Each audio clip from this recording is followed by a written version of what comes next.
We're continuing our conversation with Dr. Newell Bringhurst. In our last episode, he mentioned the Missouri Thesis. What is that exactly? He'll answer that question in the next episode.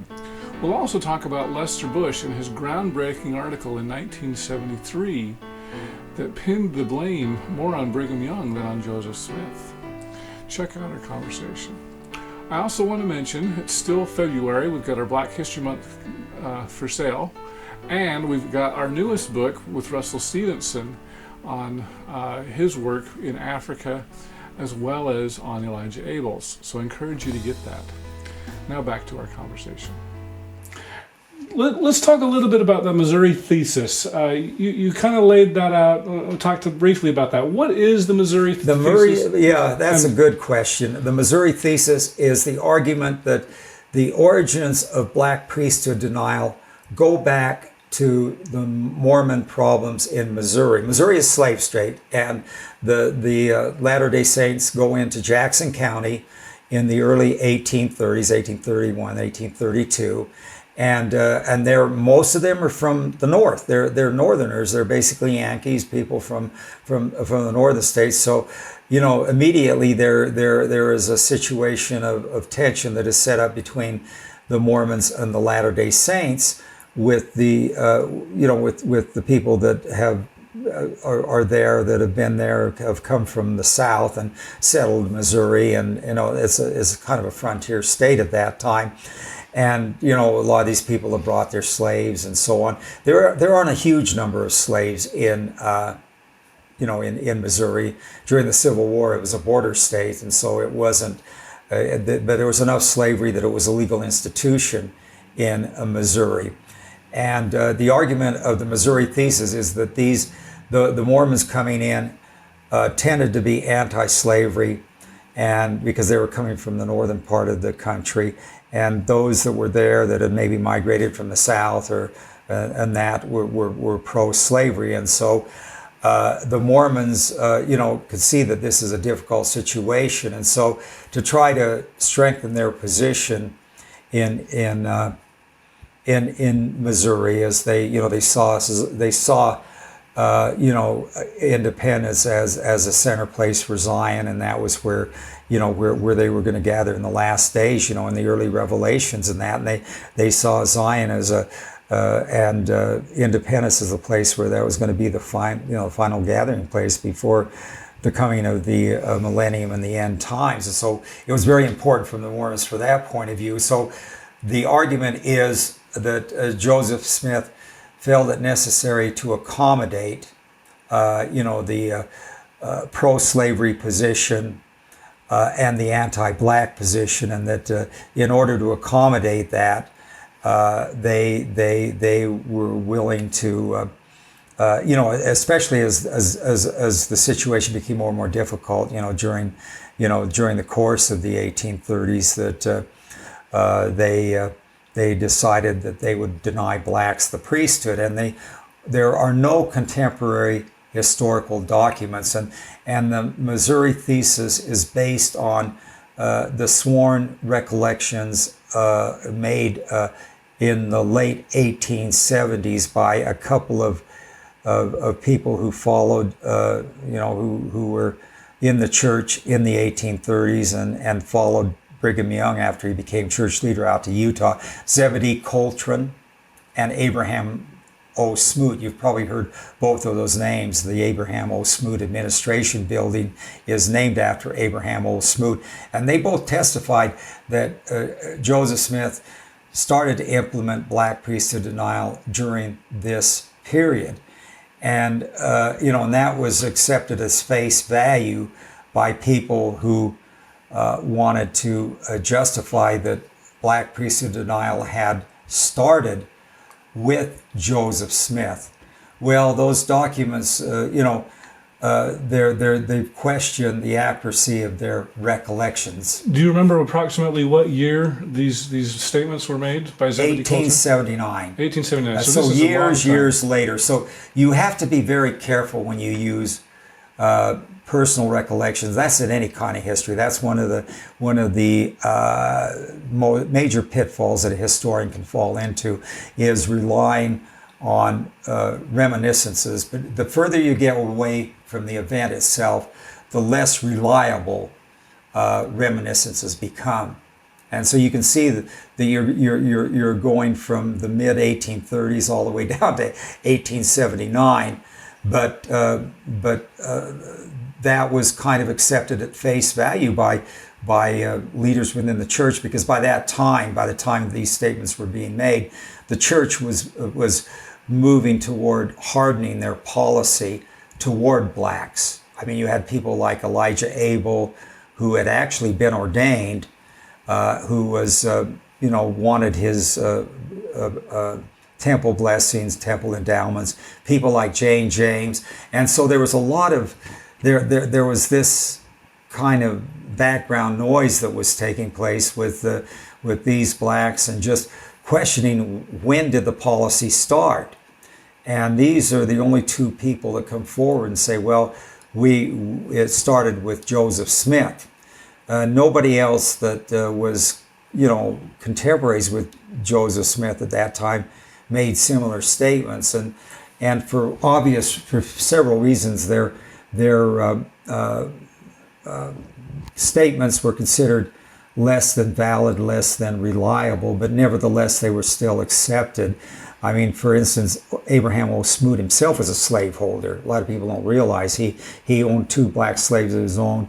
And Zebedee Coltrane was known for being kind of having an anti-black bias, and he was he talks about Elijah Abel in a very negative term, saying that I had to lay my hands upon him and give him a blessing. I never had such an awful feeling in my whole life. So both of those people have questionable credibility, but nevertheless, I mean, they were accepted as that was when they read back into the history of the church, when later church leaders come along, they take at face value the statements of Zebedee Coltrane and Abraham O. Smoot, and so did the historians, including Fawn Brodie, who just assumed unquestionably that the policy started in the 1830s as a result of the problems they were having in Missouri to accommodate themselves to the pro-slavery Missouri environment. And then Stephen Taggart comes along with a little book that's published in 1969, Mormonism's Negro Policy, published by University of Utah Press. And he echoes that argument, and he quotes from the Smoot Coltrane. It was received as the first, major scholarly treatment of the black issue. It comes in the middle of all the controversy that is emerging in the late 60s, early 70s. And then Lester Bush comes along, and he's doing even a lot more intense research than Taggart did. Taggart research was, not that deep and not that thorough. In the meantime, Lester Bush has been working assiduously several years on his study of blacks in the church, and he's asked to write a review of Taggart's book, and it turns out that it's a review essay published in Dialogue in 1970, and his review essay is longer and more thorough than Taggart's original book. I mean, that's the upstart. I'm sure you're familiar with it. You've probably read both side by side. And there's no comparison with regard to the thoroughness and the rigor of the sources utilized and the way that it was written. And then, of course, Bush comes along 4 years later with his definitive dialogue article, Mormonism's Negro Policy. That is the classic, the first real, what I consider the legitimately scholarly examination of the issue, the path-breaking article that we all, those of us that came after him, owe him a lot for. Myself, Armin Moss and all those who came after me. So, do you remember what the name of that 1970 article was that critiqued Taggart's book? Yeah, it was just sort of a kind of a review essay or a critique. I can't remember the exact title of Stephen. I think it's Stephen G. Taggart's Mormonism's Negro Policy. It's just like it's like a review essay. Okay. And it was, yeah. So this 1973 article was really groundbreaking. It was, and it basically shut down this Missouri Thesis idea. It pretty well, yeah. It was pretty much discredited by that time. Nobody really went back to it. Okay. You know, and I mean, when I started to do my research, I carefully went back and thoroughly went through all of the newspapers and the documents that were available to me in the church historical department, going back and seeing if there was any indication that the Missouri Thesis could be anywhere substantiated, and it just wasn't there. There was nothing there that would substantiate that it started. So what are some of the things that Lester Bush did to kind of dispute this Missouri Thesis idea? Well, he just, like I said, he said that he'd gone through a lot of the same newspaper sources that I had, only, you know, and you know, he just had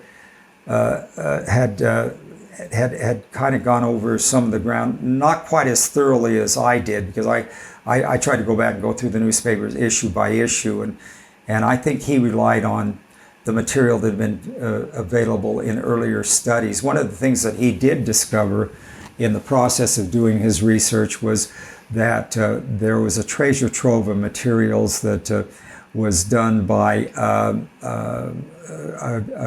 Benyon. I think it was Adam S. Benyon, had been commissioned by David O. McKay in 1954 to go back and see what historical evidence there was to support the beginnings of black priesthood denial. And he went back and looked at church minutes.